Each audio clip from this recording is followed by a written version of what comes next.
வணக்கம் மக்களே.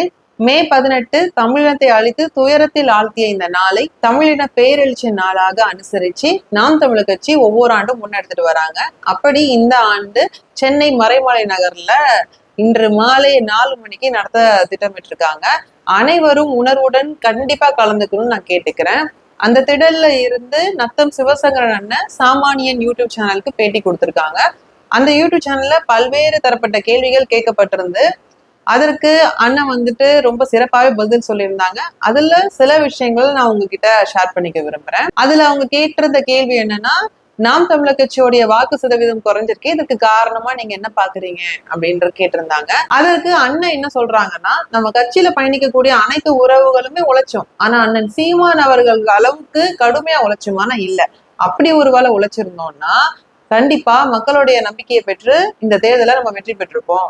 இது மட்டும் இல்ல, நாம திராவிட கட்சிகளை எதிர்த்துட்டு இருந்தோம். திடீர்னு நம்ம பாதை மாறி தாவேக்காவை நம்ம அதிக கான்சென்ட்ரேஷன் கொடுத்து எதிர்க்க ஆரம்பிச்சிட்டோம். இது அவங்களுக்கு ரொம்ப வசதியா போயிடுச்சு. தாவேக்கா என்ன பண்ணிடுச்சு, திமுகவை எதிர்க்கிறது நாங்க மட்டும்தான் அப்படின்றத மக்கள் மத்தியில வேகமா பரப்பி நம்ப வச்சு ஒட்டுமொத்த வாக்கியுமே பெற்றுட்டாங்க. ஏன்னா விஜய் அவர்கள் ஒரு பெரிய ஸ்டார். அவர் படங்கள்ல மக்களை பாதுகாக்கிற மாதிரியே கதைகளை உருவாக்கி அதை காட்டி, அப்போ விஜய் அவர்கள் ஆட்சிக்கு வந்தா கண்டிப்பா நமக்கு நல்லது நடக்கும் அப்படின்றத மக்கள் நம்பி அவங்களுக்கு வாக்களிச்சிட்டாங்க. அதனால கட்சியோடைய கட்டமைப்புல நம்ம கவனம் செலுத்தணும். இன்னும் 50% பூத் ஏஜென்சி கூட இல்ல.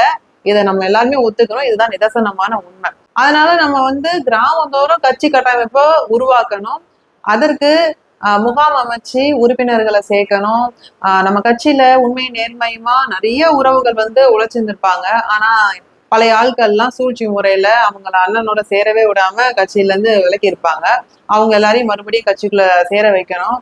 அதே மாதிரி தமிழ் தேசியவாதிகள், தன்னார்வலர்கள், சோசியல் மீடியா இன்ஃபுளுசர்ஸ், எந்த கட்சியும் சேராதவங்க, இவங்க எல்லாரையுமே ஒருங்கிணைத்து கட்சியில சேர்க்கணும். அதனால இந்த 6 மாத காலம் தாவேக்காவை விமர்சிக்காம, இப்பதான் அவங்க ஆட்சிக்கு வந்திருக்காங்க, அவங்க எப்படி செய்யறாங்கன்றத நம்ம பொறுத்து இருந்து பார்ப்போம். நம்மளுடைய கட்சி வளர்ச்சிக்கு நம்ம எல்லாருமே முழுமையா ஈடுபட்டு செயல்பட்டா நல்லா இருக்கும்னு அண்ணன் கேட்டுக்கிட்டாங்க. அதே மாதிரி இன்னொரு விஷயமும் சிவசங்கரன் அண்ணன் சொல்லியிருந்தாங்க. அதாவது அண்ணன் சீமான் அவர்கள் 5000 வருஷத்துக்கு முன்னாடி உள்ள வரலாற்றையே சொல்லுவாங்க. 500 வருஷத்துக்கு அப்புறம் தமிழ்நாடு எப்படி இருக்கும் அப்படின்றதையும் சொல்லுவாங்க. அதனால நாம சொல்லிதான் அண்ணனுக்கு தெரியணும்னு இல்லை அப்படின்னு சொல்லியிருந்தாங்க.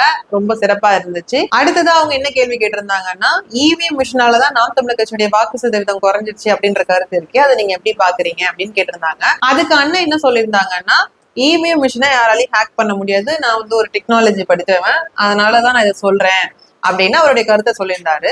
ஆனா ஐயா அப்துல் கலாம் அவர்களுடைய உதவியாளர் பொன்ராஜ் அவர்கள் கூட இவிஎம் மிஷினை ஹேக் பண்ண முடியும் அப்படின்னு சொல்றாரு. இன்னும் சில பேர்லாம் என்ன சொல்றாங்கன்னா, இவிஎம் மிஷின்ல சிப் இருக்கு, அந்த சிப்பை ப்ரோக்ராம் பண்ணிக்க முடியும். ஏற்கனவே எஸ்ஐஆரை எடுத்ததுனால வாக்காளர் பட்டியல் அவங்க கிட்ட இருக்கு.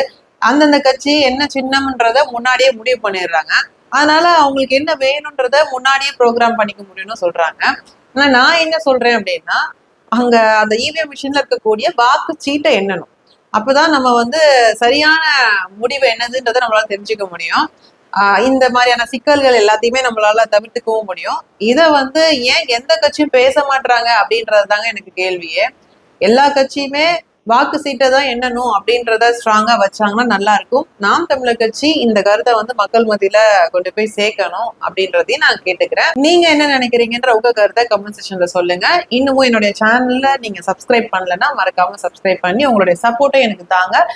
மீண்டும் ஒரு காணொலியில் நான் உங்களை சந்திக்கிறேன். உங்களிடமிருந்து விடைபெறுவது நான் உங்கள் கமல்.